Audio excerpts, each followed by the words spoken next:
Hello YouTube antique radio collectors.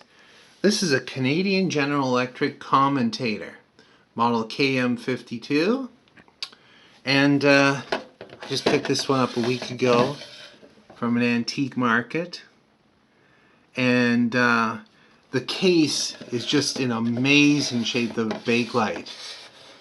No sun fading, a few light scratches, really nice dial, the knobs are in good shape. But it didn't work very well. It just basically got a hum.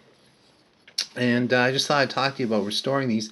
This is a 1939 model. And 1939-40 is one of the worst years for restoring radios. And what it comes down to is this rubberized wiring. And you see a lot of it in Zeniths. And you get into a transoceanic from that period, or the Clipper model, and it can be very frustrating. You have to work on it over a matter of weeks to keep your sanity. This one doesn't have quite as much wiring. I've been working on it. Show you what's been replaced. Quite a few capacitors. Had a replacement pyramid filter capacitor, and a bunch of these pyramid wax caps, wax paper caps. And these caps are just like basically open. They don't do anything anymore. And I've been kind of chugging along. This one is very dense because it's such a small chassis. I'll just show you what I mean. The tubes are literally right on top of each other. It has a field coil speaker, so it's a little bit more bulk. It's pretty heavy.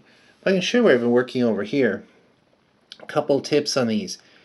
You can replace all the rubber wiring. You know what? I would. If this was a Catlin radio, like an Addison Courthouse that's worth $3,000 or a lot less now because rail prices have gone for a slide, I'd replace all that wiring.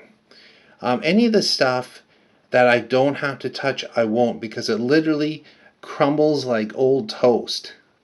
And what I found interesting about this one is it's still kind of pliable in this radio, except for the heat areas of the radio, around the power tube, around the rectifier tube.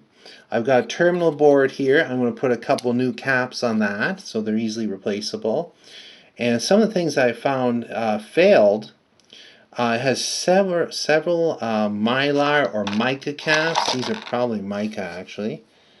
And several of them actually test wide open. And some of them have cracked wide open, which is kind of interesting. That's pretty unusual. Where did that one go? Oh well. When you work on one of these, you end up with a lot of debris, because everything you touch turns to dust.